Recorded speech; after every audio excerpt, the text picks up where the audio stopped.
The Lumberjack 37-ton log splitter is an excellent option for splitting large amounts of wood on a lifestyle block, farm, or other commercial application.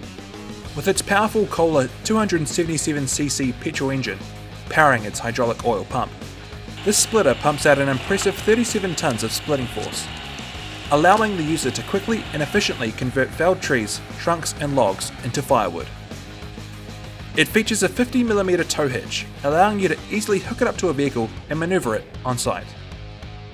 Its wide log cradles make it less likely to drop splitting logs, resulting in safer operation. The splitter operates in both horizontal and vertical positioning, allowing you to load heavier logs without having to lift them up onto the vertical bed. With its extra splitting force, it also makes quick work of other hard woods, like this tough alder. If you are in the market for a new splitter, this could be a great option for you. At TopmaQ, we offer a great range of splitters that may be better suited for your needs.